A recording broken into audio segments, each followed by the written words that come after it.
Assalamualaikum warahmatullahi wabarakatuh. Perkenalkan, saya Ria Diana dari kelas 1 Manajemen 1 NPM 21310110674. Dalam kesempatan kali ini, saya akan membahas tentang teori aliran organisasi klasik. Terdapat pengertian organisasi klasik. Istilah klasik dalam pengertian yang umum seringkali diartikan sebagai sesuatu yang secara tradisional telah diterima atau sesuatu yang telah sejak lama cukup mapan. Jika istilah ini dikaitkan dengan teori organisasi, maka artinya kurang lebih adalah sebutan tentang suatu pemikiran tentang fenomena organisasi yang telah sejak lama mapan atau telah menjadi tradisi yang diterima dalam kajian tentang fenomena organisasi. Kesulitan yang ditemui jika istilah klasik diartikan seperti itu adalah sukarnya menemukan titik awal dari kajian tentang fenomena organisasi. Mengingat sudah sejak sangat lama kajian tentang organisasi ini telah dilakukan, baik oleh para pemikir maupun para filsuf besar pada masa-masa silam. Terdapat 3 teori yang sangat berpengaruh selama awal 1900-an, yaitu 1. Manajemen saintifik dari Frederick Taylor, 2. Manajemen umum dari Henry Fayol, 3. Teori birokratik Weber. Pertama-tama, kita akan membahas tentang manajemen saintifik dari Frederick Taylor. Fokus utama Taylor adalah studi saintifik dan desain proses kerja atau detail teknik pada kerja produksi. Prinsip-prinsip yang dikemukakannya mengacu pada masalah efisiensi kerja dan juga menawarkan rekomendasi mengenai struktur organisasional dan proses. 4 ide Taylor adalah 1. Ada satu cara terbaik untuk melakukan pekerjaan.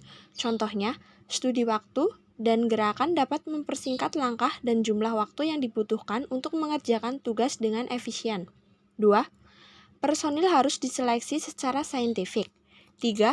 Pekerja harus dihargai dengan insentif yang sesuai dengan apa yang mereka hasilkan. 4. Pekerjaan harus dibagi, sehingga manajer merencanakan pekerjaan dan pekerja mengikuti rencana. Selanjutnya, manajemen umum dari Henry Fayol. Berbeda dari Taylor yang fokus dengan teknik kerja produksi, Fayol lebih menekankan pada prinsip-prinsip dasar struktur organisasi dan praktik manajemen. Ia mengemukakan 14 prinsip yang mendasar bagi desain dan struktur organisasi, yaitu 1. Divisi kerja, 2. Otoritas dan tanggung jawab, 3. Disiplin, 4. Kesatuan perintah, 5. Kesatuan arahan, 6. Menomorduakan kepentingan individu, 7. Pemberian upah, 8. Sentralisasi, 9. Rantai skalar, 10. Keteraturan, 11. Keadilan, 12. Stabilitas dalam kedudukan, 13. Inisiatif, 14. Perasaan setia dan saling menghormati. Selanjutnya, teori birokratik Weber. Singkatnya, menurut Weber, birokrasi merupakan konsep ideal bagi organisasi modern. Dalam organisasi yang kompleks dibutuhkan kecepatan, ketepatan, kepastian, dan kontinuitas. Semua hal tersebut dapat dicapai jika organisasi didesain sebisa mungkin seperti mesin. Terdapat 6 ciri dasar dari organisasi birokratik, yaitu 1. Sistem hierarki otoritas yang jelas, 2. Divisi kerja berdasarkan spesialisasi, 3. Sistem aturan yang lengkap mencakup hak, tanggung jawab, dan kewajiban personil, 4. Prosedur yang sempurna untuk performa kerja, 5. Impersonalitas atau bukan perseorangan dalam hubungan organisasional manusiawi, 6. Seleksi dan promosi personil atas dasar kompetensi teknikal. Birokrasi adalah suatu organisasi yang memiliki karakter sebagai berikut. 1. Kontinuitas tergantung pada ketaatan pada peraturan. 2. Area kemampuan di mana pekerja berbagi dan bekerja untuk tujuan tertentu di bawah pimpinan yang telah ditetapkan. 3. Prinsip-prinsip hierarki. 4. Aturan-aturan baik itu norma maupun prinsip-prinsip teknikal. 5. Pemisahan administratif antara karyawan dan pemilik atas alat-alat produksi. 6. Pemisahan kepemilikan pribadi dan peralatan organisasi.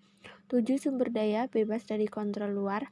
8. Struktur di mana tidak satupun administrator dapat memonopoli posisi-posisi personil. 9. Seluruh tindakan administrasi, aturan, prinsip, dan sebagainya dinyatakan secara tertulis. Selanjutnya adalah persamaan ketiga teori. Persamaan antara ketiga teori aliran saintifik tersebut, Taylor, Fayol, dan Weber adalah: 1. Ketiga teori ini sama-sama memandang bahwa organisasi digerakkan oleh otoritas manajemen. 2. Memandang karyawan sebagai alat untuk menjalankan rencana manajemen. 3. Pembagian kerja yang disesuaikan dengan keahlian masing-masing orang atau individu. 4. Menaruh perhatian terhadap hak personil atau gaji intensif dan sebagainya. Sekian presentasi dari saya. Wassalamualaikum warahmatullahi wabarakatuh.